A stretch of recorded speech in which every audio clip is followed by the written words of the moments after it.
Populism and COVID. I'd like to invite to the stage Jack Posobiec. He is a correspondent and host for One American News Network and the Special Projects Director for the Citizens for Trump, the largest Trump grassroots organization in the United States. Jack is a veteran intelligence officer of the United States Navy with multiple deployments overseas. He's written 2 nonfiction books, Citizens for Trump, The Inside Story of the People's Movement to Take Back America, and 4D Warfare, A Doctrine for a New Generation of Politics.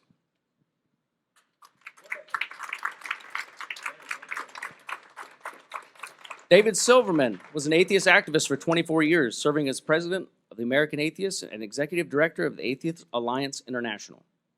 Silverman created the Reason Rally in 2012, the largest atheist gathering in history. And his book, Fighting God, an Atheist Manifesto for a Religious World, was rated the best atheist book of the year. His video channel is Firebrand for Good, and he speaks on truth, data, and humanism.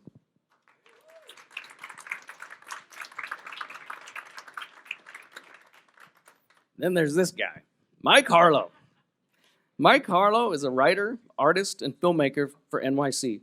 Next year, Harlow is launching Red Band, an uncancelable production company and platform for entertainment that goes against the grain.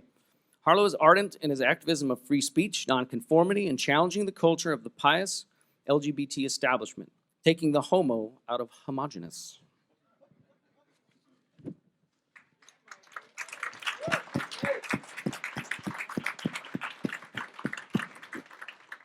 Thank you. And of course, the moderator, who everybody came to see. Melissa Chen is the current managing director at Ideas Beyond Borders and editor at Global Conversations. She studied computational biology at Massachusetts Institute of Technology and computational biology at Boston University. She worked at a Broad Institute of MIT and Harvard.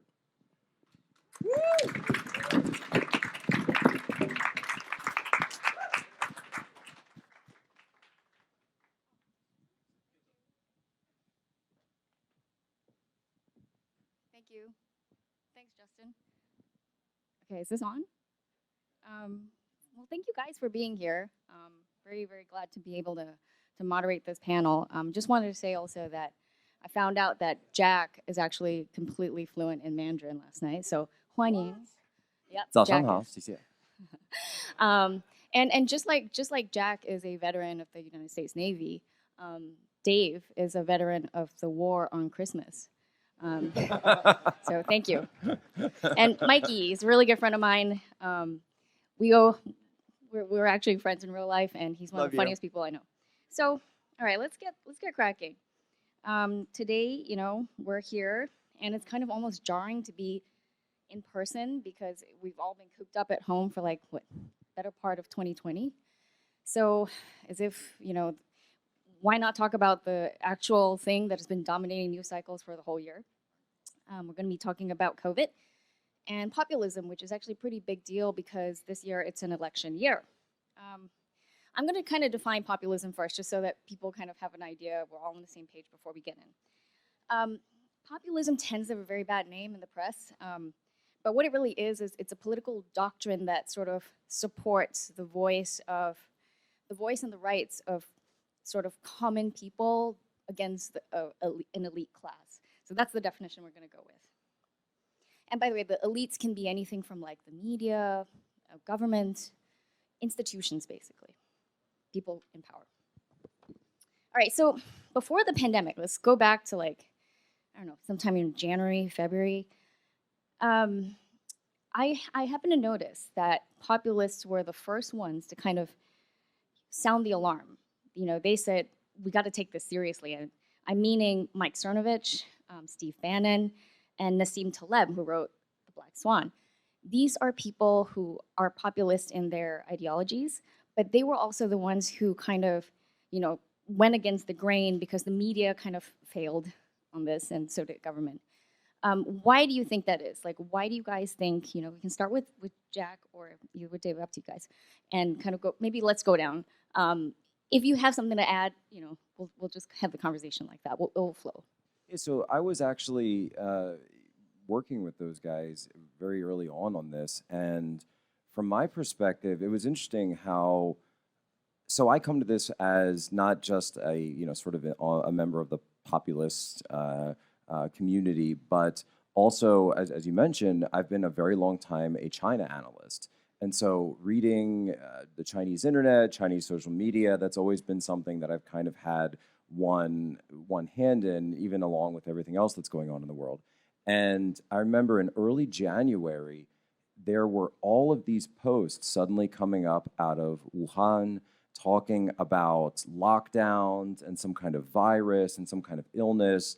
And then there were doctors being arrested and people accused of spreading rumors. And it's actually kind of amazing because we talk about misinformation and people being banned on social media now for misinformation, but people in China were banning people for misinformation in January because they were sounding the alarm about the virus. And so I was translating these videos and throwing them up onto English side social media and pointing out that, guys, if you understand the way the Chinese government works, the Chinese regime works, they're not going to admit fault. They're not going to admit that something has gone wrong unless they've tried as hard as possible to cover it up, because they're trying to maintain face. They're also trying to maintain legitimacy. And so if it had gotten to the point where I realized that they were admitting it, even on a regional level, then I knew that there had to be something going on. So I first started sounding the alarm. I actually worked with the podcast that Steve Bannon runs called War Room Pandemic. We launched that on January 25th of this year, talking about what was going on, calling for a shutdown of international travel. And to me, it's actually quite interesting that now we know that China knew they had a problem as early as November. And yet, while they were shutting down internal travel within the various cities of China, the various provinces, they didn't shut down international travel. And so that travel between China and Europe, China and the United States, both West Coast and East Coast, that was still continuing. And they've never really provided a good explanation for this. Yet at the same time, when you talk about institutions, the WHO was parroting Beijing's line that there's no human-to-human transmission, don't need to worry about this, you're just being alarmist. People in the media were accusing us of xenophobia and every name under the sun, when we're merely just looking at the facts on the ground and saying, hey, it looks like there's a problem here. And then other people started bringing up the fact that since so much of our manufacturing and our supply chains are based in China, if China is locking down, what is that going to do for our economy? And this is something that economic populists have talked about for such a long time. We're right here in the heartland. We're here in a place that has seen so many jobs and that manufacturing base be outsourced all around the world, but specifically and predominantly to China. And so realizing that we can't make our own medicine anymore. We couldn't make masks, right? Remember early on, masks and PPE was such an issue and they were trying to prevent it. Even Dr. Fauci says, when they ask him, they say, how come you were anti-mask originally? He said, he says, well, actually, I was worried about hoarding because we don't have stockpiles of masks. So even he is tacitly admitting that we have problems in our supply chain and it's due to these issues. All of this, the rise of China, the loss of the manufacturing base, understanding what the Chinese regime was doing, it falls directly in line with what populists have been saying for just about a decade now. Right. So was China also buying up PPE in that time frame? They were, actually. So China was instituting this policy through, and I could go through all the details, but they have something called the United Front Work Department. And they operate out of, they're sort of an overseas influence directional campaign that Xi Jinping has really ramped up in the past 5 years or so. And they're not this small department. I'm talking like 40,000 people work for this thing. I mean, remember, it's China, right? People, labor value is quite less there. And so they were orchestrating this idea from campuses, the Confucius Institutes, Chinese consulates. Global News in Canada did a whole expose on this. It was fantastic. If you haven't read it, please go read that in Global News. And from Tokyo to Vancouver to New York, they were sending out these signals, sending messages saying on social media or on their various listservs, buy PPE, buy the N95 masks, and send them back to the motherland for the strength and the power of China. So even the stuff that was here in January and February, where they were telling the world that there's nothing to worry about, they were telling their overseas citizens to hoard PPE to send it back to China, and Well- then they could sell it back to us. While they were not restricting international travel, but they were restricting domestic travel. That's correct. So this sounds pretty malicious. It's absolutely right, and I'm not one of those people who necessarily thinks that this was I don't think this was a bioweapon or something like Right. that. I do think this was something went horribly wrong, obviously, and the direct origins are certainly murky, but I don't think this is something that was planned. That being said, the response to it certainly had an element of maliciousness to it, certainly.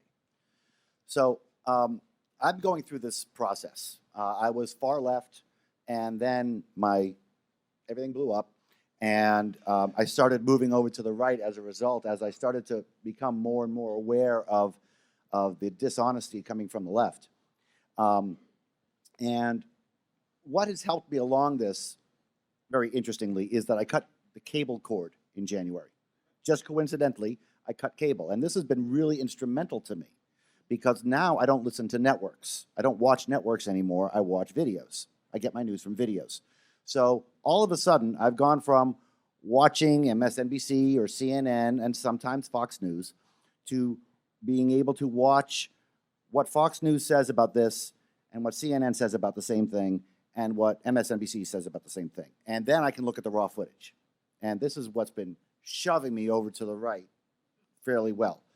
And when this whole thing started out, I was watching, the people react. And when we talk about populism, there's two kinds of populism here. There's the populism of the president, where it's us, America, against everyone else. And there's the populism of the far left, which is the millionaires and the billionaires against the common people.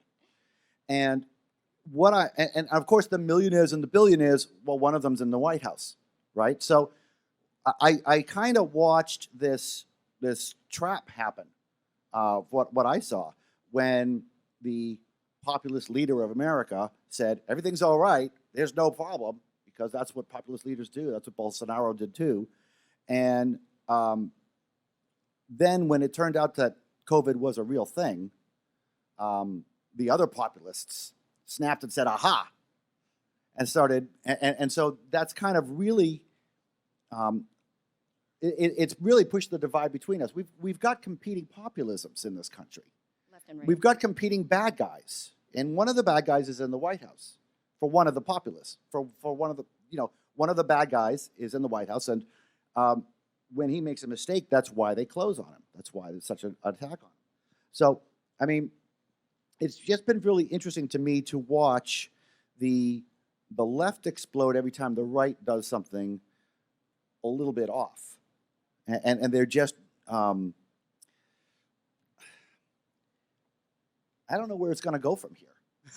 I'm glad we're having this panel, because I don't know where it's going to go from here. We have two competing populists. We have two competing, populi, yeah, populists, I populi. think it's populi. Smart. And it's really interesting to watch because they hate each other. Oh, sorry. Yeah, Yeah, Mike, when did you kind of get wind of COVID? Because, you're very online, and Where I'm not banned. true. Well, Banned from first, I Twitter. just want to say thanks for having me. When I heard I was on this panel, I was like, what am I doing here? Because I'm with three brilliant, iconic intellectuals. What the hell do I know? But I think the reason that I wanted to do this is to sort of give a voice to all of you, of fellow people who don't know anything and are trying to figure it out, which is really so impossible if you consider the media landscape that we're in, where we've just been lied to and lied to and lied to so many times, and it seems that it's corrupted every single institution, from science to media to academia to medicine.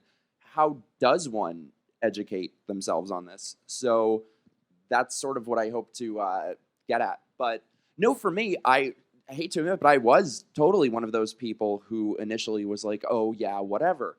And I think the reason that a lot of people felt that way is because we've just been lied to for so long, because we've heard one hysteria after another, especially the last couple of years, that when something serious eventually does happen, you tune it out because you don't know the difference between something like COVID and something like the Russians are coming. The North Korea war. Yeah, yeah. My- World my- War my III, favorite- World my War favorite- IV, My World favorite War new one V. is Trump is stealing the mail. Oh God, I know. Taylor Swift will save us. Don't worry, everyone. All right, but like, so populists were, you know, they hate to be they hate to be unpopular, right? And basically, COVID-19 was a crisis that brought nothing but really bad news, death, economic recession.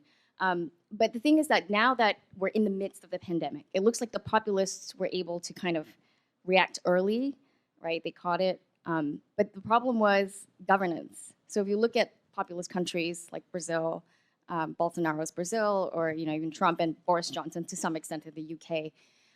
They played down the pandemic a lot in the beginning because it's uncomfortable to enact policies, right? Because they're populist. And it looks like the liberal democracies kind of handled it. The technocratic liberal democracies handled it pretty well. You're looking at places like South Korea, Jacinda Ardern in New Zealand, and Angela Merkel in Germany. So do you think that populism is kind of shown, do you think that people are getting sort of jaded about populist leaders because they've demonstrated almost just by looking at just COVID numbers, like death rates, that there's an inability to govern? I mean, when you don't have the trust of institutions, it's kind of hard to govern. Do you think that's the case?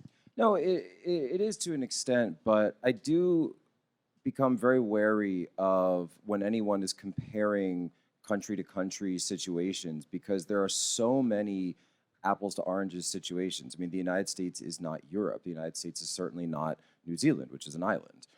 It is not South Korea or any of the Asian nations that have a long history of dealing with outbreaks, with dealing with pandemics. You have very different levels of sort of being used to the idea of masks, right? So as someone who spent a lot of time living in Asia, but also being American, is mask culture is the norm in most of Asia. They say, oh, there's a pandemic coming out. All right, the masks come out, right? You just do it. It's automatic. It's not even a question. Whereas in the United States, I can remember as early as even just a few months ago, where you would see people mocking Asians for wearing masks, in an airport or on an airplane or a train or something, because that's just considered normal. But it's also a different type of situation, because when you ask them, you say, why are you wearing a mask? And then you realize it's, from their perspective, it's not, I'm wearing my mask because I think the world is dirty or something. It's no, because maybe they're sick and they don't want other people to get that illness. And so it's actually like valuing community and putting others' values ahead. And so it's been so interesting for me, because I have been traveling throughout the pandemic, even though you're not supposed to. So I went out to Chaz. I did some undercover work there. That was a lot of fun. Yeah, not a lot of social distancing going on in Chaz. It's okay when they do it. No, there were masks, but they were different from COVID masks. It was the guys with guns and hoods and. It was and more other ISIS-y. things. Yeah, the kind of ninja almost, I would say. Remember Foot Clan from the Ninja Turtles? Kind of those guys, but without the discipline. And Or the showers. did they take shower? I don't know. And then and so I noticed very early on. I mean, it's great at first because I was like the only person on a plane. But I've also noticed that, and to get back to your question, is that populists do tend more to ride the wave of public sentiment. And so early on, there was a lot of denialism, and there still is denialism. But now there's alarmism, right? And that's the opposite end. And I don't consider myself a denier or an alarmist. I say, like, okay, what's going on? What's the situation? And so then I also traveled. I was in Tulsa. I traveled as well to South Dakota, did Mount Rushmore for the 4th of July. It's awesome, by the way. Highly recommend if you can get to Mount Rushmore. It's actually really cool. It's not just like, kitschy and cheesy like you might think from some of the t-shirts. And I noticed that people are starting to deal with it, and people are starting to get to the point where, okay, they understand that there is something going on. They understand that it is affecting a certain demographic swath of our country, but that also doesn't mean that we can't take reasonable risk assessment and individual choice to go about our lives. I mean, we do, and it's not apples to oranges, but we understand that there are risks when you get on an airplane. We understand there's risk when you get in a car. We understand there's risks when you do various things. And so, yes, it made sense, of course, to pause, reassess where we were when the pandemic first hit. But now you see people traveling more. You see people interacting more. Things are starting to open up more. And so I think that when one side is pushing this extremism with it, it's just so beyond where anybody is in, the real world, that it's not getting traction. It's just not. So when Trump, as a populist leader, said the COVID isn't not a big deal, it's going to go away in a few Just the days. flu. Just a few. It's going to go down to zero. You call that And- flu. Yeah, right. And he was proven wrong. The populists on the left proved that their bad guy was bad, right? That's why they're so energized, because they proved that their bad guy was bad. Bad at leading, you mean? At Or leading. Bad at, okay. And now, but I think the important point, so that's why they got so fired, okay? Because they got validation in their populism. Their billionaire and billionaire was actually an incompetent president who didn't even see this virus that was happening. He made a bad call. Okay. I vote that David should do the entire panel in the voice. Yes. You do the whole panel in the voice. Yes. I think what I'm hoping will happen. See, populism is vapid on its face, right? It's vapid. Us versus them, we're better than they are. Whoever they are and whoever we are, if that's the entire idea, it's vapid. Well, it's an anti-elite, that the elites, It's they us have no versus skin them. in the game. It's us versus them. Yes, but the them is it's quite specific as the elites. It's not like nationalism, which is another them. Yeah, But I think it's data free. Okay, there's no math behind it. And that's one of the things that you were saying before. I like data, and I want to be led by data.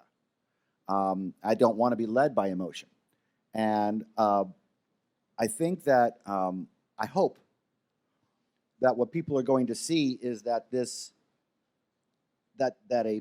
an us versus them, we're the good guys, they're the bad guys mentality, especially if it's a left versus right, which it is just useless on its face. okay, well, let me challenge then. I want to bring Mike in here because you said you like data and the us versus them mentality. Do you think that after the whole lockdown of American cities for quite a few months, did the response by the government and the media to the George Floyd protests, Black Lives Movement protests, did that erode our trust in institutions?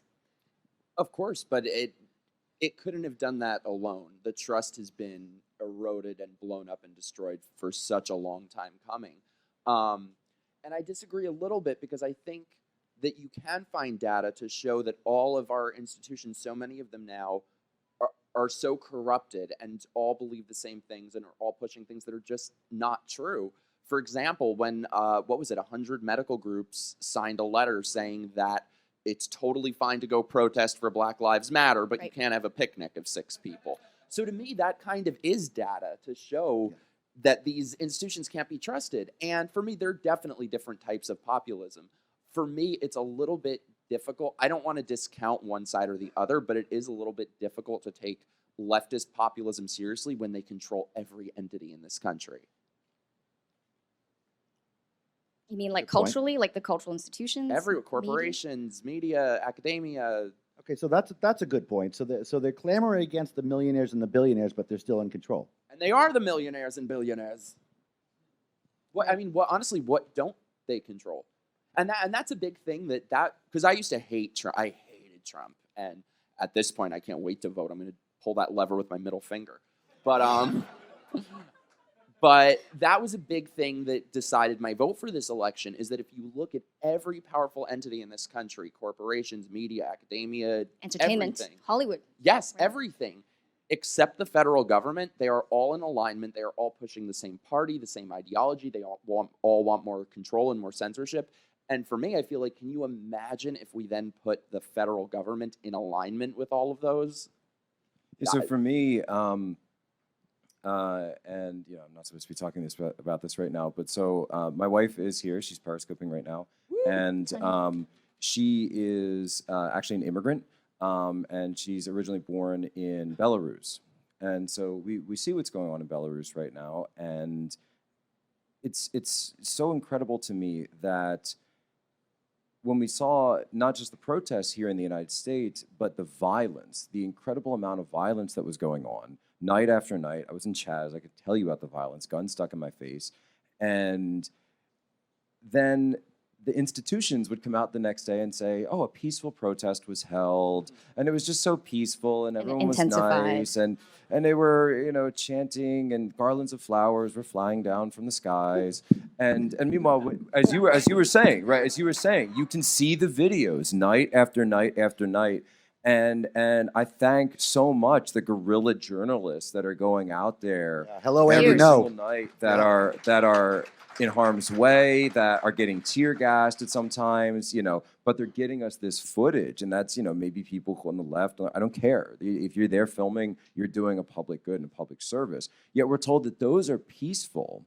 And then you can see in Eastern Europe, those are actual peaceful protests.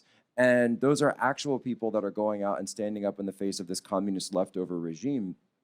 And you can just see you can see the dialectic where, okay, not only are you being proven wrong, we're showing you, and you can see in the videos, this is peaceful and this is not, and yet they still will not admit it. And that to me is incredible, but I also kind of love it because that's what makes populism grow. But there's, I'm sorry. Yeah. Go ahead. Sorry. I was just going to say there's so much gaslighting going on right now. I mean, first of all, I love when they say mostly peaceful protesters. I hate it. I forget who it was that said, OJ was mostly peaceful. It was just that one night. All violence is generally momentary. Yeah. Everything's mostly peaceful until it's not. But look at the gaslighting that they're doing in this election, where we see, I mean, to me, it is shocking. It is so unprecedented that you have a person running for president with a 50% chance of becoming president who doesn't know his wife from his sister, who doesn't know where he is half the time, who's falling apart. And their argument in this election is literally, you can't believe your eyes, you can't believe your ears, believe what we tell you. And I think that's just an extension of the peaceful protests. Their populism. That's their vapid populism. Exactly. They're not beating anything with data. They're just saying us versus them, the millionaires and the billionaires are bad guys. It's been a great. I've lived in Seattle for the past 2 years. I lived in downtown Seattle. Yeah. I moved there 2 years ago, and it was completely different from when it was 2 weeks ago when I moved out. The amount of homelessness and the amount of syringes on the ground is just, it's really increased.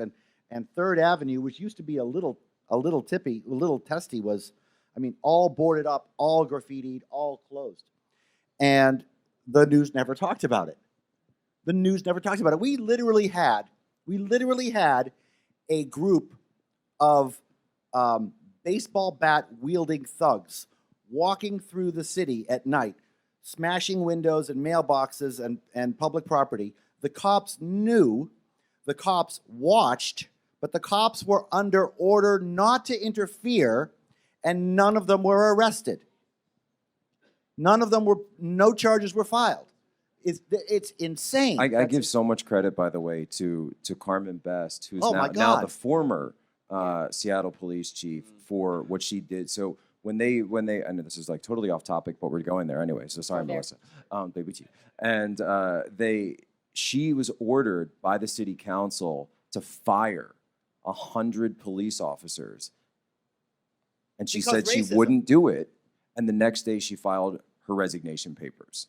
And she, as the first African-American woman to resign. Yeah, please give her a round of applause for this, because she's just standing up for common sense. She should be for governor. Normalcy, for rule of law. Oh, I would totally support her. Yeah, I would she should be absolutely governor. support her. But that's exactly, like you said, that's how vapid their identitarian ideology is. My friend Carrie Smith always says how they talk about, black voices must be heard and gay voices must be heard. Not that black voice. Right. Not that gay voice. Not that trans voice. Oh, my God. And it's just voices that parrot their ideology to the T. That's all they want. And what you said, God, that's exactly how New York is becoming. It's shocking. I'm originally from Manhattan, was born and raised there.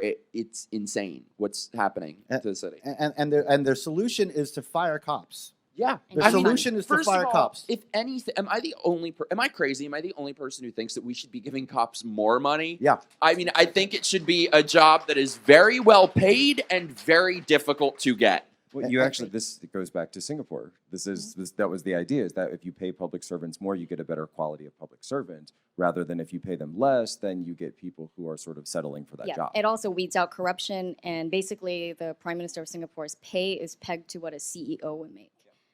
So It almost makes me wonder. Okay, I am the last person in the world who's any sort of conspiracy theorist, but I swear to God, this year is turning me into one. Because it almost makes you wonder, are there certain people at the top that almost want there to be more mishaps and more chaos? Oh, yeah. I mean, the Black Lives Matter is not about black lives at all, right? It's about black criminals. And they basically admit that. They don't, and nobody cares, though. And so people follow them because Black Lives Matter. If you don't say that, then you don't like black lives. You must be a racist. I for one, I think black lives do matter. However, I think criminal lives matter much less than non-criminal lives. And I think, But what you just said there, though, and we're talking about populism. So there's the populism of trying to find common good for the most amount of people, which basically what you said earlier on is the definition. But then there's the populism of a moral imperialist who is demanding that everyone submit to their form of moral judgment on not just individual situations like these, but also the system, onto how we should interact with one another, onto how we should vote, how we should live, how we should think, how we should feel. And that moral imperialism is very different than a type of populism that is organic. This is actually something that is being imposed on the rest of the world. And then, of course, because this is a false dichotomy of you're either with us or you're a bigot, of course, the weak need corporatists go along with it because, well, I don't want to get smeared as a bigot. Right, So, so Pepsi is retweeting Media Matters videos. And you've got, every major corporation is out there telling you how much they care about social justice. Especially, I love the fast food companies doing that. So like, we're going to clog your arteries, but at least we're not racist. right. But that's the geniusness of their politics, is that they fuse their ridiculous ideology together with people's identities to the point that they just hold us at gunpoint with our own identities. Yeah, your intersectionality is your identity. Yeah, and I mean, 81% of African Americans oppose defunding the police. But if you don't get on board with that, you're just a racist. So they convince you that the far radical leftist point of view is just the black point of view, the LGBT point of view, the women's point of view, and it's not. all right, but all this distrust that you're talking about, it's kind of politicizing medicine. It's politicizing science, and I think that's very dangerous, right? So, right now, science is supposed to be objective, but people think of mask to mask or not to mask, to open schools or not to open schools, to do you like hydroxychloroquine? These are now decided by whether or not Trump supports any of these positions, and this is very, like, what do you guys think about this kind of situation that we're in, where we can't adjudicate, we can't even talk about schools coming, right? Fall's coming. How do we proceed? Because everything is politicized. This goes back to what you were saying before about the mistrust of the institutions. I don't know who to believe. Nobody does. And so we're all just making it up. We don't know. Nobody knows. And as a person who's spent some time looking at this video and this video and this video, trying to figure it out, the amount of misinformation and disinformation is just everywhere. So I'm just trying to just do the safe way and just keep, because I don't want to hurt anybody, right? So I'm putting on a mask as much as I can and keeping my social distance just in case that's right. And I don't view it as oppression, although I can see why people would see it that way. I can see why people would see, people getting harassed. People are getting harassed. My girlfriend's getting harassed for wearing a mask at a gas station. So people are not only unaware of what the right thing to do is, but they're angry at people doing it the other way because of the politicalization. Right. Because if you wear a mask, you must be a liberal.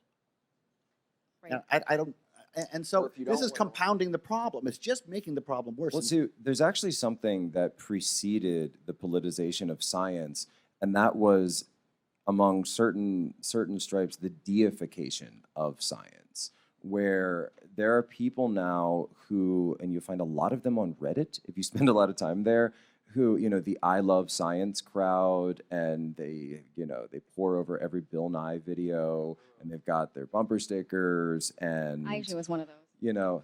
it's okay. But what's wrong with that? I forgive you. Atonement. So tell me about that. What's wrong with that?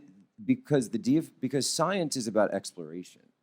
Because science is groping about in the dark and going on that journey of discovery. Science is not about consensus. It's not about 100 But there scientists is some agree. consensus. Like Sure there are there two is. genders. Well, no, Thank you, no, but that's obviously, right, controversial right. today. But science it's about discovery of fact, right? Yeah. And yet, so there will be people then who come out when Dr. Fauci makes a statement, will then start throwing that in the face of anyone who disagrees with this statement, and as if like you're and using. Oh, this so you're talking about phrase- deification of scientists. Sure. Yes. Okay. Exactly. Okay. Well, but Right. also Right. Right. the And it's sort of it's become almost cult-like, right? Yeah. Where you can take any one statement by any one scientist that you happen to agree with because it's in line with your political tribe. Kind of like religion, huh? That's why I call it deification. yeah. That's exactly why I call it deification. Yeah. And then taking this, so instead of looking at them as men and women of science, you're now looking at them as theologians, as preachers, as religious leaders, and saying, well, my doctrine is better than your doctrine, and so now we must fight. And this is not the role of science. The role of science is discovery, and it's changing our, we think about the scientific precepts that we had 100 years ago. Oh, it's curiosity. Yes, thank you. 200 years ago versus where we are now. And you can't lock into any one specific statement just because it agrees. And it's a constant exploration of data, the collection of data, the assessment, and then reassessment of it as we learn more things. That's science. But to use it as a cudgel to attack your political enemies, it flies in the face of what science is actually supposed to be about. Well, let me disagree with you on that. I think you're right in that I think you're conflating the deification of science and the deification of scientists. But I think you're right, a lot of it. But when you have a consensus of current data, that should be used to bludgeon your opponent. I mean, if you have, yes, if you go back to what Dr. Fauci said back years ago or months ago and say, aha, that's still true today, well, that's bullshit. That's the deification of a scientist that you're talking about. That's exactly the same as going into the book of Matthew and saying Jesus said this and blah. Right, and I'll even say that I'll even criticize the right a little bit because that's what they're doing when they say they disagree with Dr. Fauci today. They'll take something that he said months ago when he had a Right. certain set of data, and they say, "Oh, well, he said this back then." It's like, I know, like just Right. stop. But Like, today, yeah, if right. you look at the literal today, and you have the literal best data that you have today, and you have a literal consensus of scientists today, that is a tool to bludgeon your enemies because that's the best we have. That's the best information we have. That's our weapon against emotional decision making. That's the only weapon. That's the best weapon we have against emotional decision Absolutely, making. but it should be done from a perspective of also understanding that Science is fluid. science is fluid. I agree with Not what like you gender. said, but I agree with what you said that there should be consensus today, but I don't think that the politics of today should dictate the science of tomorrow. Because there was once a time where the Earth being flat was accepted science. So I feel like the deification that you're talking about of science, it sort of goes against the scientific method and goes against further exploring things and being curious about things and questioning things, which I think is needed. But so is what you said. So I don't freaking know. There's actually a really good. That's actually kind of happening right now among scientists who are trying to study the origins of the Wuhan virus. Right now it's like anyone kind of looking into this lab leak hypothesis. Is it possible? Gain of function research, kind of sideline academically. It's like there's only one answer. When your range of acceptable opinion narrows, and when that corrupts science, that's when it's hard for truth to emerge. Exactly what I'm talking about. Absolutely. Well, and I think a lot of different issues that they all intersect when it comes to this sort of leftist corruption of science. This is something that I've been talking about for years that a lot of people didn't want to hear. I feel like you can draw a direct line from what's happening now with that to what we've seen over the last 5 years of young children transitioning genders, and that being so accepted where you literally have Brown University censoring studies and you can't research it, and you have it's all connected basically. And that sort of ties into the populism, because that's what's happening at the top of all of our Moral institutions. imperialism. Moral imperialism. Yeah. How do you think this? What are your opinions then on reopening the economy and like shutdowns and things like that? Because we're still in this phase where it's like, okay, there are second spikes, and some cities that were fine initially are now re-shutting down, and there's talk about, as we head into fall, what's gonna happen. I'll go straight into it. Show me the data that says you can go to Walmart, but you can't vote in person. Show me that science. Show me the data that says you can go to casinos and gamble, but you can't go to church and you can't vote in person. And it's anti-science, if you want to borrow a phrase, right? Now you're denying science, and even Dr. Fauci came out and said, right, to go back to now I'm doing it. But Dr. Fauci said there's no reason that we shouldn't be able to vote in person, and yet it was like a blip. It was like that went against sort of this prevailing narrative of the moral imperialists, and so he comes out and makes that pronouncement, and then there's no headlines on it, right? And if you weren't on social media, which is the front lines now, if you weren't on social media, would you even know that Fauci has come out and said that? I mean, I'll be voting for. I'll be voting by mail. Repeat the question, please. Which, by the way, is also fine. It's always been an option. It's fine. Right. And in Washington, it's all mail. The question was about opening the economy. Oh yeah.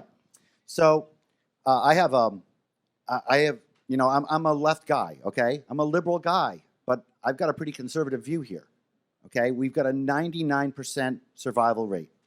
Okay, we've got the 1%. But why is that a conservative view? That shouldn't be a because view. If we have a 99% survival rate, that means the 1% who are in danger have the personal responsibility to shield themselves from this virus, and it's not my fucking problem. Woo! Okay? Yes. So I'm sorry. If we're talking about a flu that has a 99% survival rate, we don't shut down the economy. The people who are in danger of catching the flu and dying shelter themselves.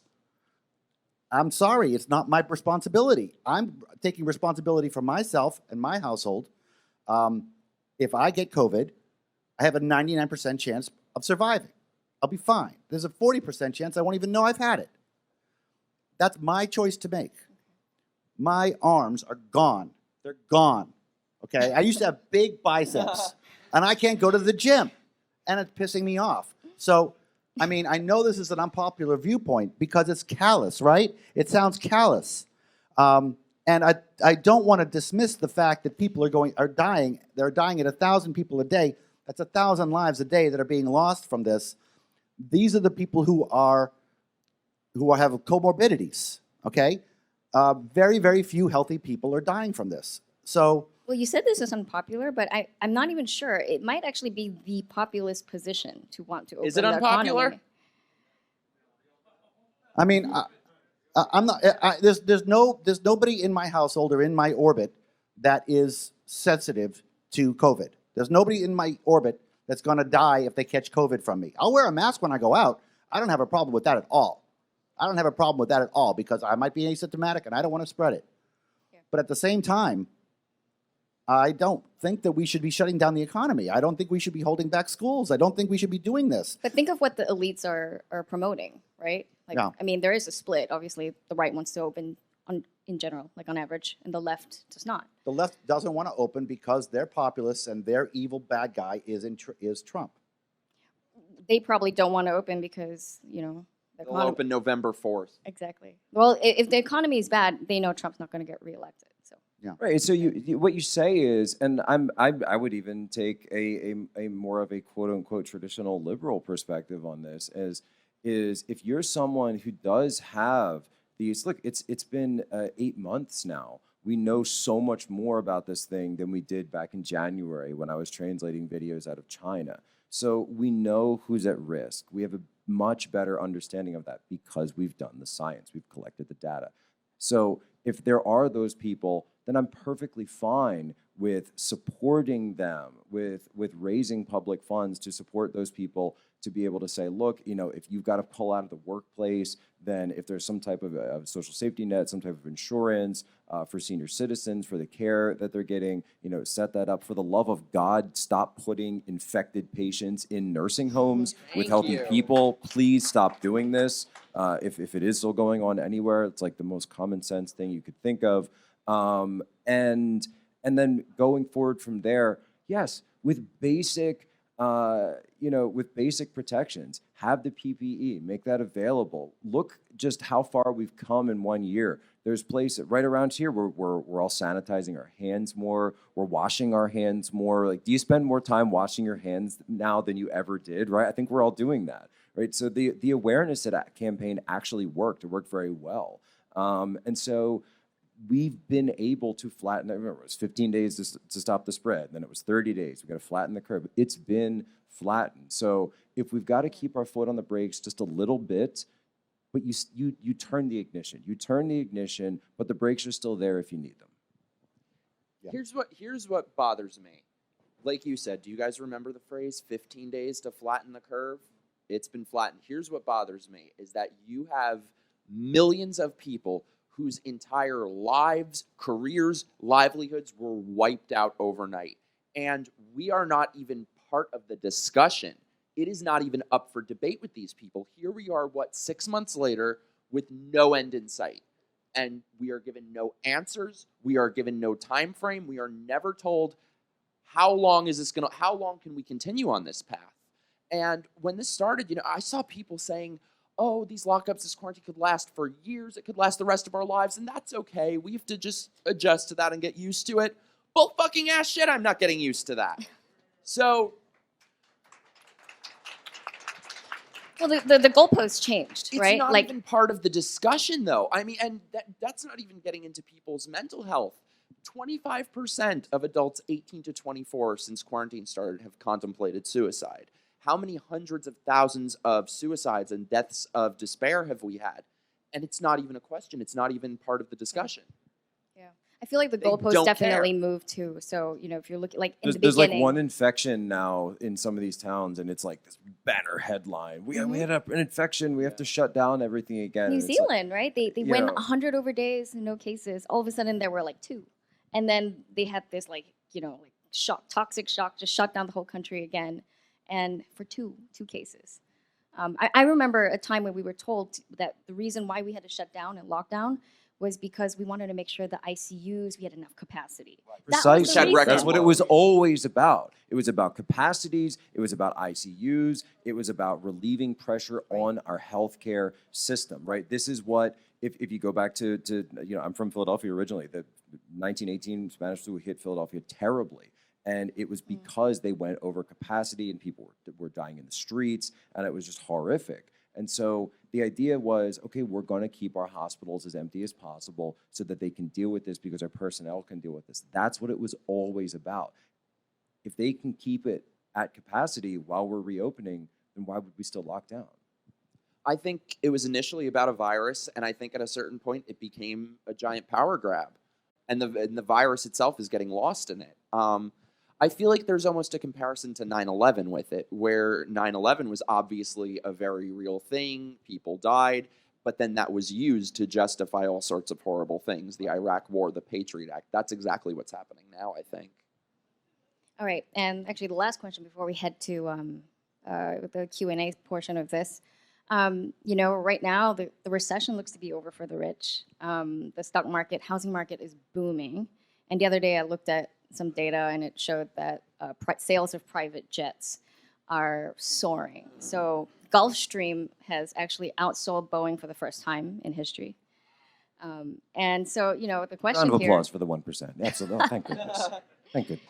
So the question here is because of this, impression that it's kind of affected everybody kind of differently, and the poor and the working class are still suffering for this.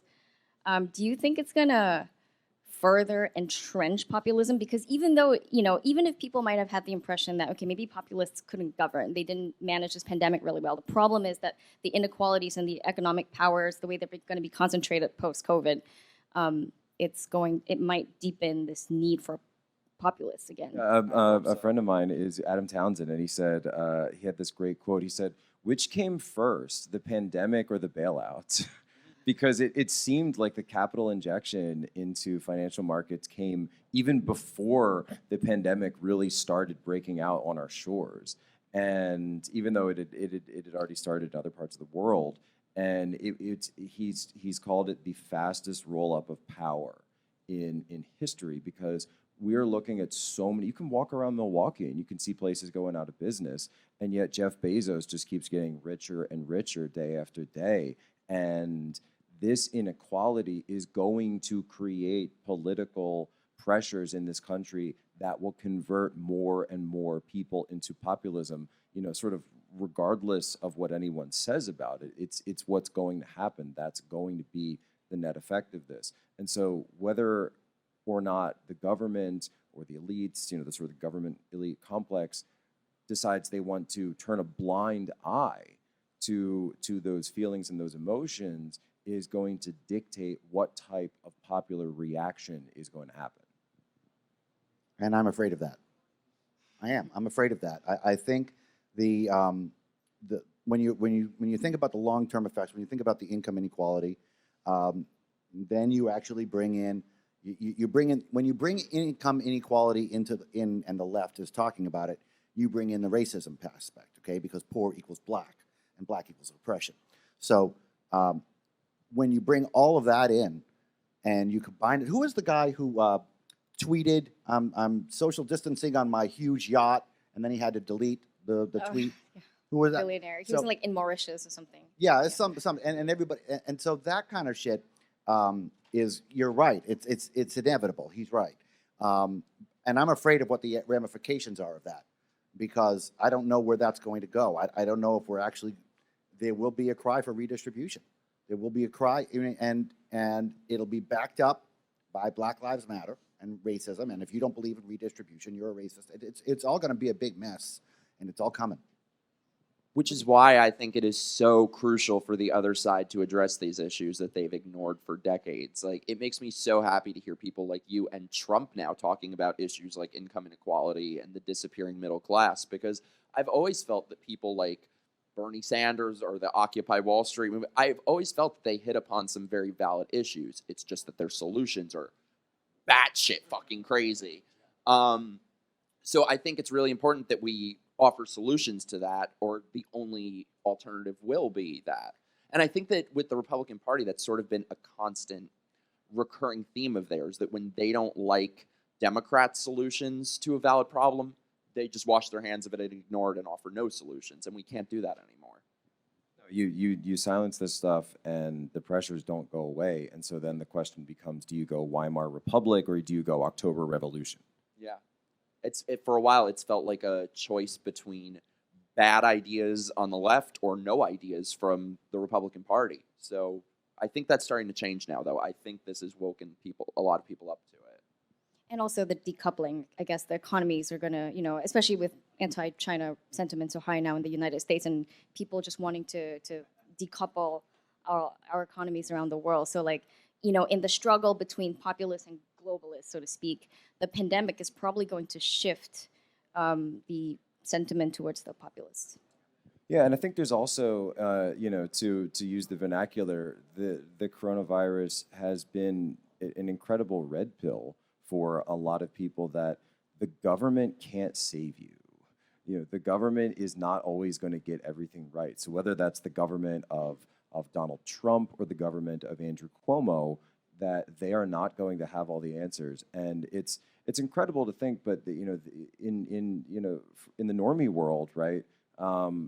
They don't realize that. They don't even necessarily think that. So if there's a pandemic, then the institutions will come, and that's why we have CDC, and that's why we have the NIH, and in every movie, the scientists always come, and then the military's there, and everything sort of works out at the end. Well, in real life, didn't seem to follow the Hollywood script, did it? And why is that? Oh, Well, maybe because the government isn't always the best way to deal with everything. And actually, to your point earlier, with a lot of these, a lot of the Asian countries that dealt with this, in Taiwan, for example, I mean, they went directly to the private sector, and the government became more of a clearinghouse for good practices and good information, where it was the private sector that sort of fought this out very quickly.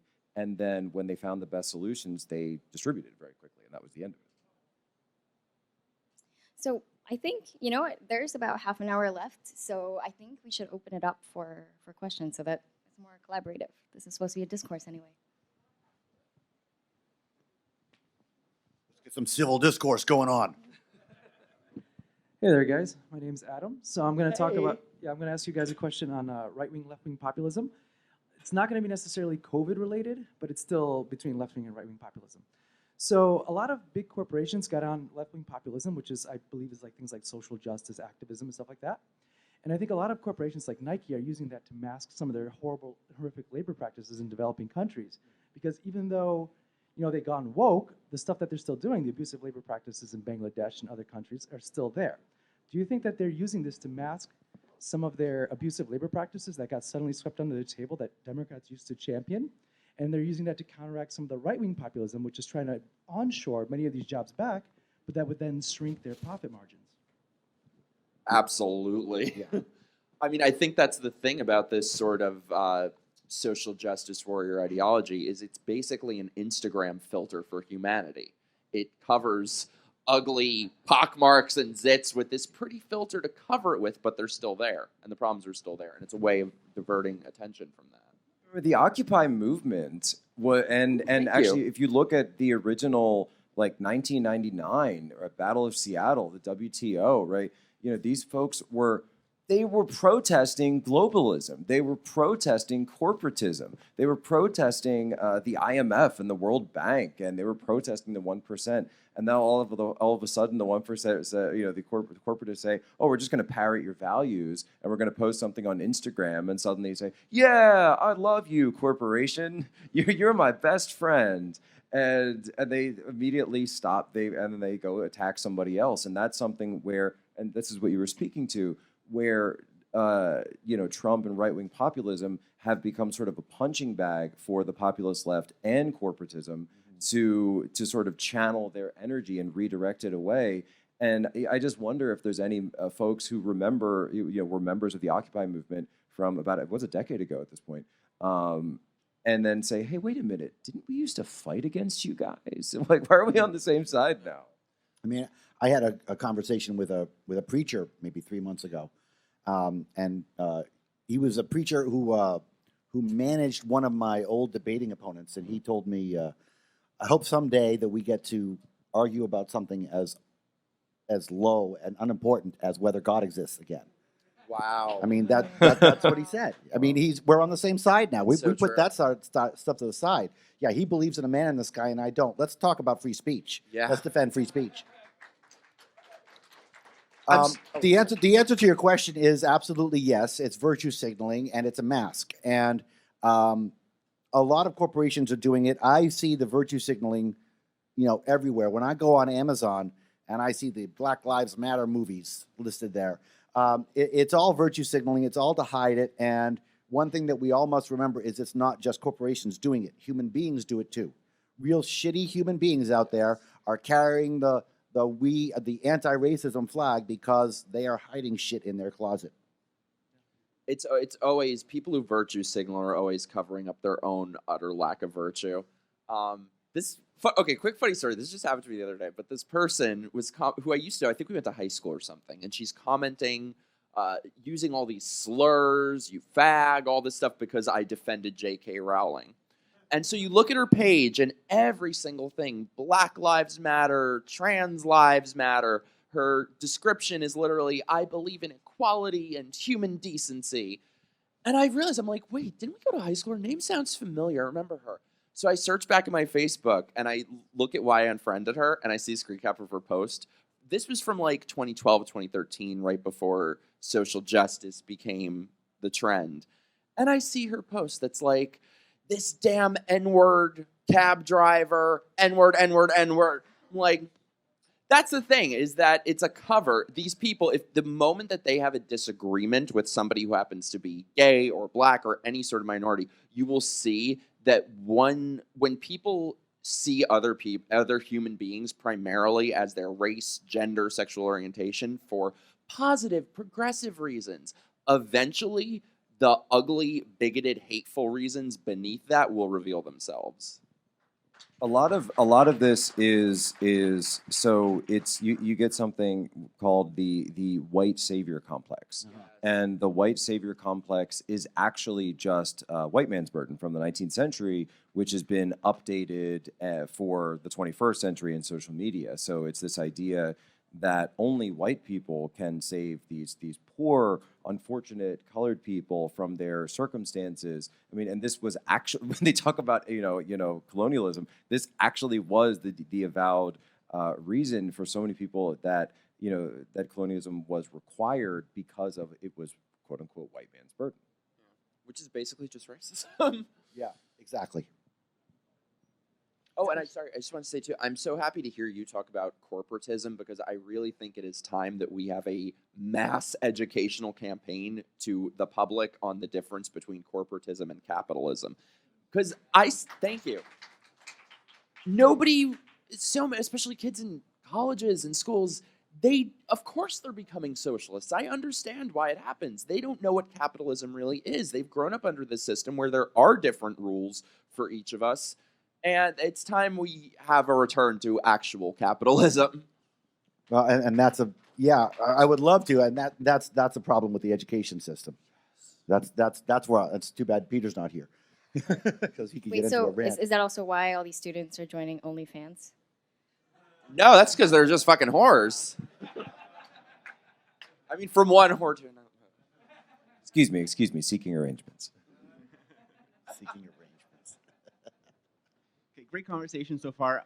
I want to pick on David a little bit, because you were, I think you're conflating tribalism with populism, especially in your introduction of it, when you're saying like there's these right populists and there's left populists. Okay. And I think that there's a major schism on the left, right, between the elites and actually the left populists, and the elites are largely parroting that thing, but you can see it quite evidently. Like there are with Kamala Harris, right? Kamala, both the right-wing populists and left-wing populists are really united on their disdain for Kamala Harris. Yeah. So there is a common thread there. My question there is, do you think that it may have something to do with the left needing institutional? Their solutions all required big government and institutions. So they have to defer to the billionaires or the institutional science, whatever. The right populism, their solutions all deal with like individual bootstrapping up. So you'll see the difference in approaches, and the deferment of the left to the populists has more to do with the fact that ultimately they need to trust government. They need to trust the authorities. Whereas the right, their solutions don't require that. But they're both populist in the sense they're both speaking to those same underlying stresses of the common people. Right. I mean, I guess that's you were. I was going to say something really clever, and then you said something, and I forgot it. I hate it when that happens. I haven't even been smoking today. So I forgot what I was going to say. I'm really sorry. I will throw one thing at you, though, is that there is a difference in the right. There's a split on the right between sort of the populists and sort of the conservatarian right, the corporatist right, where normally and traditionally, absolutely right. People on the right would say, get government out of the way and let free market do what it will. But at the same time, and I don't know how many people realize this. We're actually staying over at the hotel here, and there's a plaque. It's the site of where Teddy Roosevelt was shot in I think 1912. And Teddy Roosevelt was a guy who came in and said, there does come a time where for the growth of freedom to continue, you do need to get government involved to breaking up monopolies. And Yes. because monopolies do stifle free market competition and that wonderful, beautiful friction that creates innovation. And so there is a huge monopoly in this country right now coming out of Silicon Valley, and it's called the big tech cartel. And that's a place where you will also find agreement between the populist left and the populist right that government should get involved to unravel this. And I did remember what I was going to say, and that is that one of the things that I've found as I've been doing this is that the populism from the left, like I said, it's quite vapid. A lot of people are claiming and screaming and yelling without data, and that's one of the things that pushed me away from the left. And I think that the reason that they depend on those institutions is for validation. It's akin to idea laundering that Peter put out, where the idea is justified by the process, not because the process is slightly skewed wrong.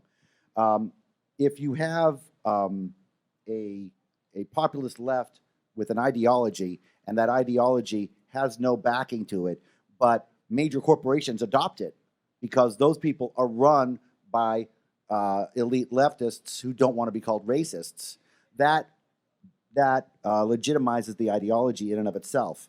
And so that might be a reason why the left populism depends on institutions more than the right. I'm really hoping that what's next in politics, I don't think it'll be anytime soon, honestly, but maybe in the next 10 years or so, that there can be some sort of coming together of the populist left and the populist right.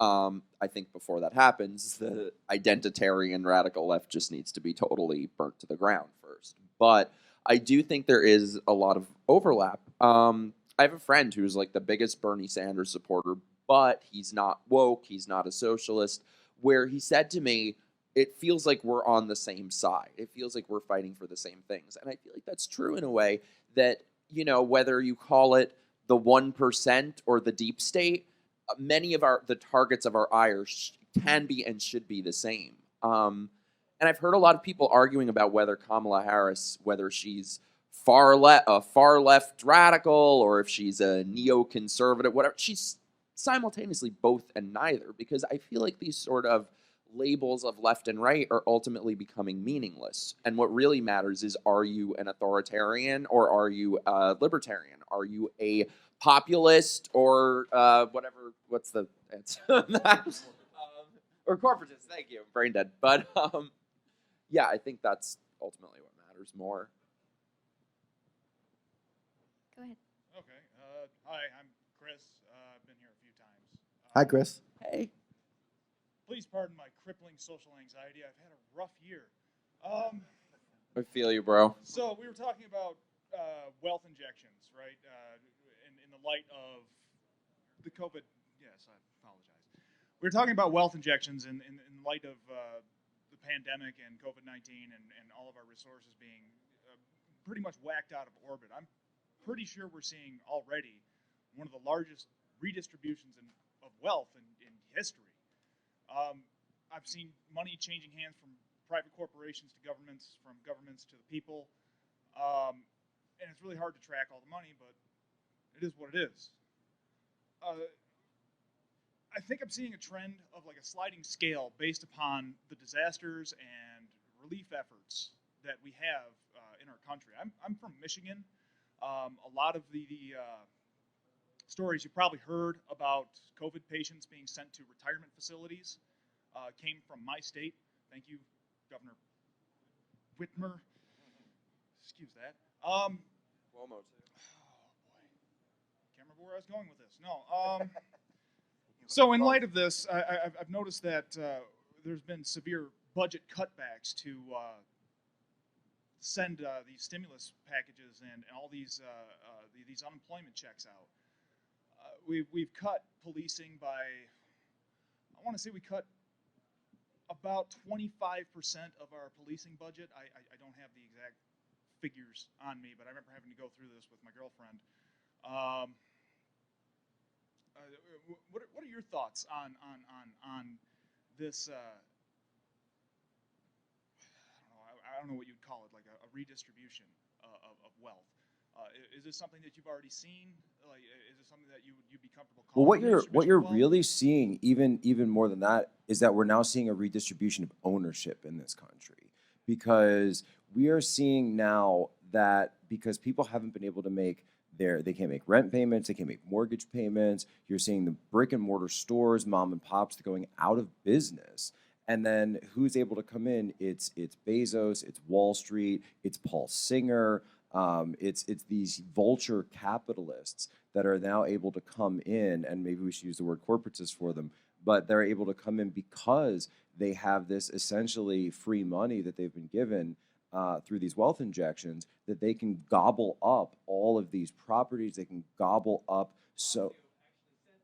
right. Yeah, de Blasio has basically stated this, right, as a plan of action, a course of action for New York City. When you realize that it's taking so much of what people have worked for so long in some of these instances to be able to keep going through everything that's going on, and then they lose it through no fault of their own.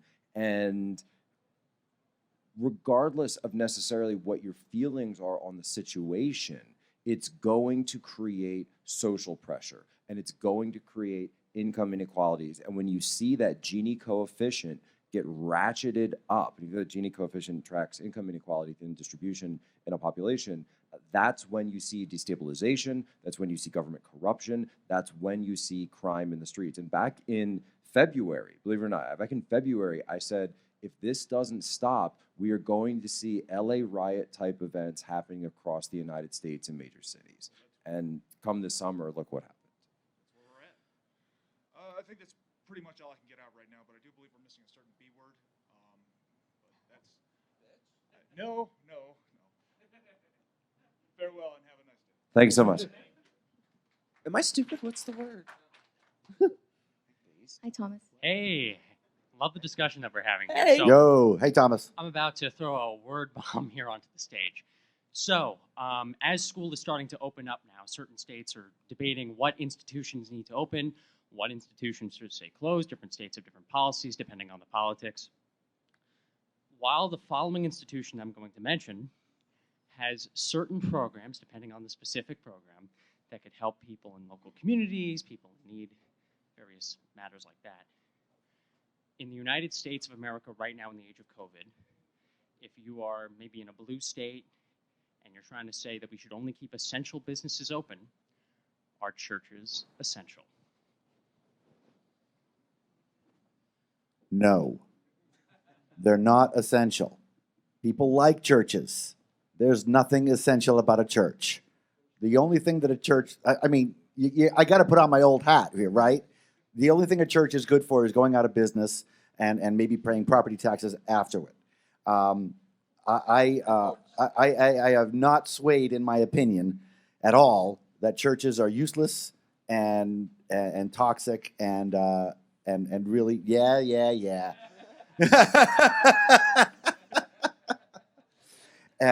All religion does deserve to die, and that's my statement, and I'm sticking to it.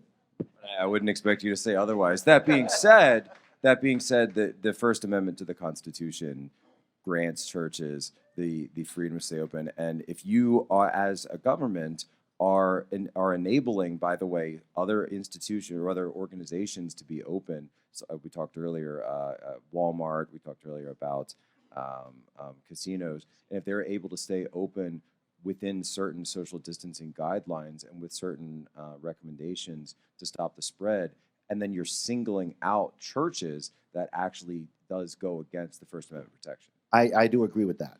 Yeah. I do agree with that. That's true. You can't discriminate against people or against religion. You asked if they were essential. If a casino, right, which is not essential, Yeah, which why is is a gaming casino? business is open, then yeah. Oh, I know. If a casino I can open, a still church should man be my able I to have just wanted to services. get Yeah. this discussion going. Yeah.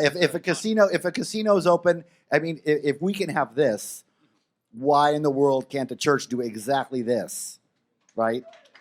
They were saying that you couldn't have drive-in churches, right? And this was, we've got a drive-in movie theater open in DC area, so you could. And they came up with this idea. They said, why couldn't we have a drive-in church and people come in and they have a loudspeaker, but people stay in their cars? And there were some states that were saying you couldn't do that, but it's like, okay, this is not science now. This this is persecution. I will say I used to be like David, but in terms of the firebrand, like church is not essential. Same. But I've definitely come around to this, like, what if this need for humans, the need to worship and for spiritual sustenance is so universal that we could tear down all the religions and look what new religion has resurfaced. The heathens will be converted. That's my. I That's my think, learning. I'm not religious at all, but I think when you have sort of what's happening but there's no basis of any sort of common belief amongst people, I think religion gets replaced with something worse. And that's what's happening now. People worshiping themselves. Well, this is what government. Nietzsche predicted. And a lot of people read Nietzsche and think that he was saying God is dead. And his point, that was actually his central thesis, was that when you destroy religion, you replace it, and then it's replaced with nothing, right? When you go through that process, it's going to tear society apart. Okay, this question is for Mr. Posobiec because Yes, sir. you have contacts in intelligence internationally. While we've been paying so much attention to COVID and Portland and Antifa and BLM, have you detected any rumblings internationally of something else fixing to happen? I ask this because since the COVID started, I've been working 7 days a week, and last month, 12-hour shifts. And I work on avionics for military attack helicopters. And I have there's not just for our government, but for other governments. And there are certain types I've seen before, but not in the numbers I'm seeing lately. And my income has doubled and tripled. So it's like, I'm wondering, is there something fixing to happen internationally? Geostrategically, and God bless you for working as hard as you do, sir. And thank you. I mean, that's amazing. And geostrategically, there's a situation going on right now where sort of while the cat's away, the mice will play, right? And so while the United States is bogged down with domestic troubles and issues, this has allowed many other of the United States' adversaries to essentially have a free hand, knowing that the U.S. is going to be so bogged down with our issues that they will then be able to push out into other realms. And so you've seen a little bit of this with the flare-ups in the border fighting, the clashes between India and China. You're also seeing this a little bit, certainly with Hong Kong, everything that happened there. China essentially realized that their soft power, push throughout the world had been destroyed through all of their own malfeasance. And so they said, screw it, we're just going to take Hong Kong 25 years early. And so they did. And Taiwan, the Straits of Taiwan and South China Sea too is heating up militarily. So. Well, yeah, and that's they want to take Taiwan next. Now, the difference is that Taiwan has a military. They can certainly put a much more of a hurt on China. That being said, you cannot change the geography of East Asia. Hong Kong will always be in the mouth of the dragon, situated there in the Pearl River Delta. Taiwan will always be right across the very short strait from Fujian province. And so, the United States and certainly the world has to really ask itself, okay, what's the price tag? All right. So my question is for David in particular. In relation to your statement that 1% or whatever is going to that they're susceptible to coronavirus and stuff like that. Yeah. That it's not your fucking problem. Yeah. Well, then the question arises: then what is? What besides the self and how we handle ourselves, because you wear your mask when you go out and things like that. Whenever we're talking about like the corporatism and populism, I saw that you were particularly quiet. So I was thinking, what is an individual's responsibility here? Sure, we can make it the whole discussion here is, the government's making some people do things and not other things and whatnot. So what, in your opinion, would be the personal responsibility? And does that reflect a greater responsibility for the whole of the United States or the world in that case? Oh, that's a That's a good question. So I base my, because you asked me my personal opinion. So I base my morality on humanism, and I base my humanism on a pseudo-objective good of reducing suffering, and I call it a pseudo-objective good because there's no such thing as objective good. But so I try to do what I can to reduce suffering and to improve humanity. That's my meaning of life. That's what I try and do, and that's what I think we all do. So that's why I wear a mask. That's why I wash my hands. It's a 99% survival rate. I don't want to hurt anybody. I don't want to make anyone suffer. I don't want to make anyone die. I don't want to make anyone die. But I don't want to make anyone die, yet I still drive a car. And there's a chance that I'll kill somebody if I drive a car. I don't want to kill anybody, but I still, live my life. I still do things which do pose risks to other people. And those other people, all the other people, live with that risk.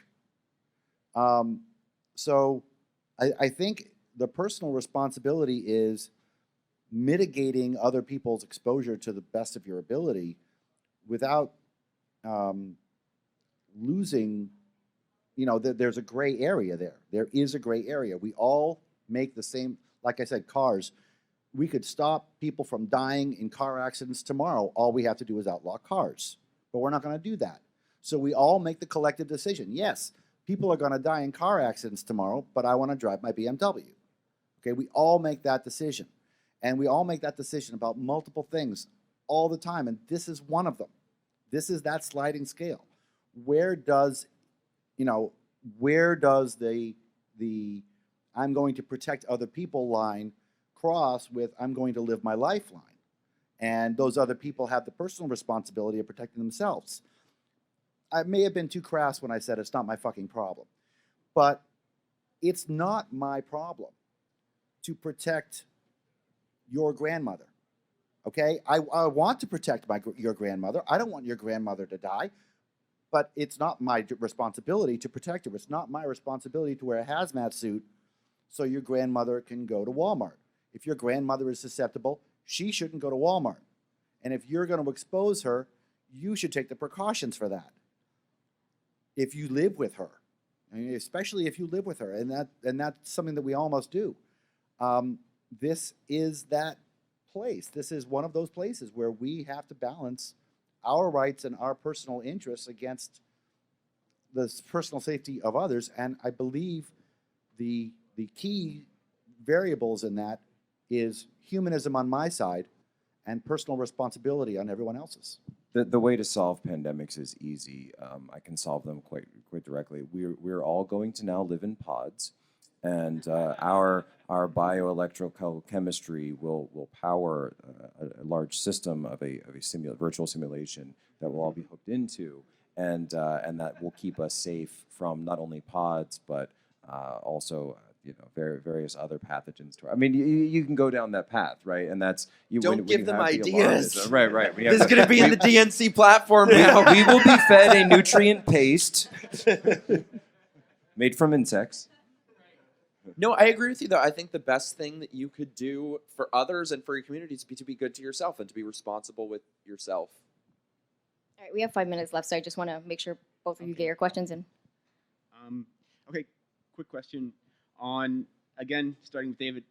You said that we were talking about science as sort of like a religious or as a moral authority. You mentioned individual scientists. Oh, it's not science. It's individual scientists you're talking about. I think it's really the institution of science that's been deified, as Jack was pointing out.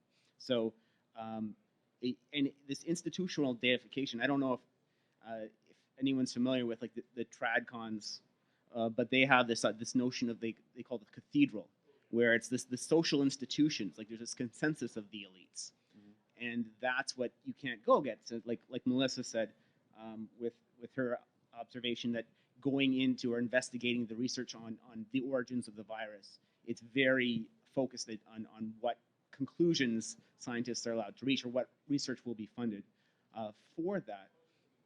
So that's really my question there. Like, as I think that there are lots of individual scientists who are asking the right questions, want to do the right research, but there is also this institutional force. So this consensus, that's the social consensus that's created by different things. What do you think about So that? there's a lot of conflation here. I mean, data is data. The best data that we have is the best data that we have. It's the best information that we should go in.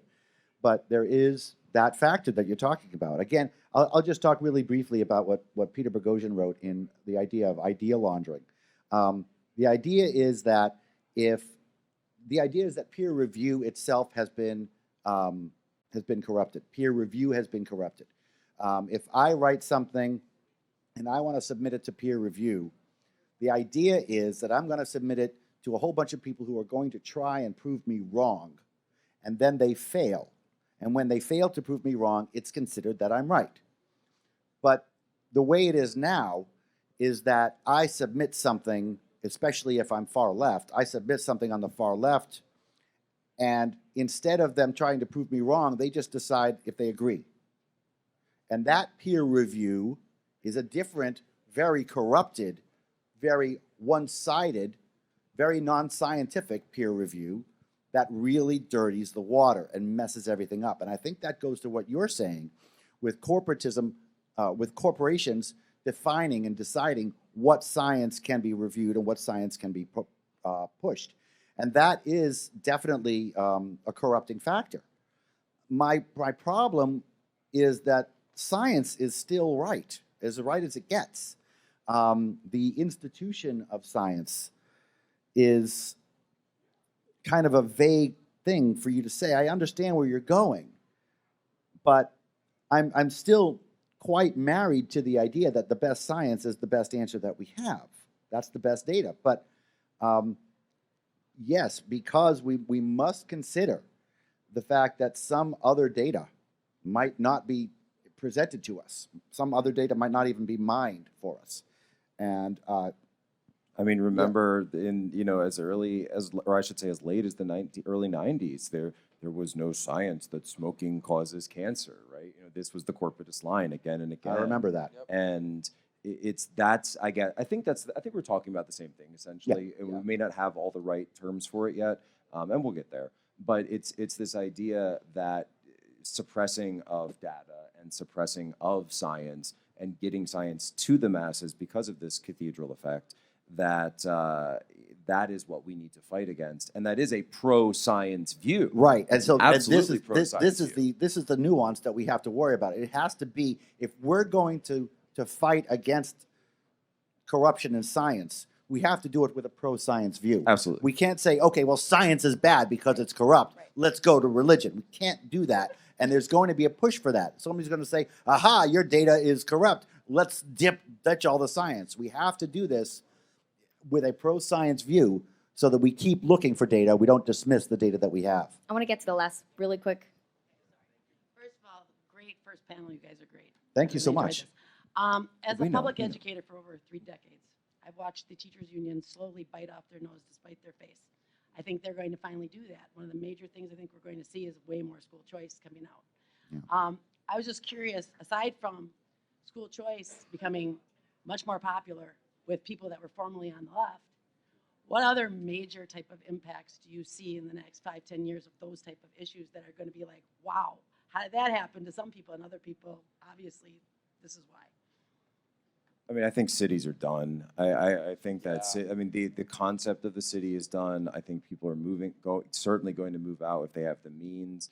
And potentially new communities will be built. You're starting to see this in the South, where they're just building out completely planned communities and then sort of pricing themselves out of the general population. And we're going to move to more of that. And that's just going to happen, right? That's not even something that is really, I mean, it's been decided.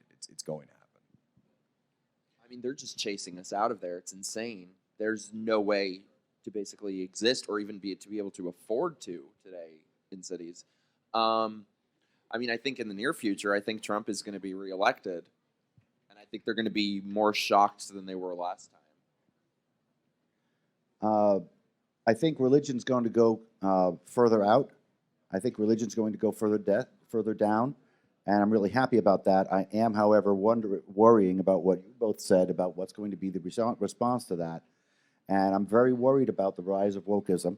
I'm very worried about the liberal minimization of the impact of the woke crowd. I'm getting that a lot. I'm getting a lot of leftists calling me and telling me, oh, that's a minority, it's a vocal minority. Meanwhile, Seattle is firing 100 cops. Meanwhile, Seattle is putting racism into the math courses, anti-racism. So I am very afraid of, well, I'm afraid of what the left is morphing into. And I think if we're going to see a wow, how did that happen? I think it's going to be on the left side of the ticket because I think a whole lot of leftists, a whole lot of liberals are downplaying the leftists, and I think they're wrong. I always say We all have a common foe. Yes. We do. I always say when people try to say that they're like, oh, those people, they're a minority, they're not that powerful. I always tell them, okay, great. So then why don't you go on your Facebook right now and post one thing that disagrees with them? Oh, no, I don't want to do that. I don't want to do that. I'm like, yeah, you know why, because you know the control and the power that they have over people. I mean, I'm living proof. I lost my career. Thank you, guys. I mean, Yeah. Okay, all right, thank you very much. Thank you.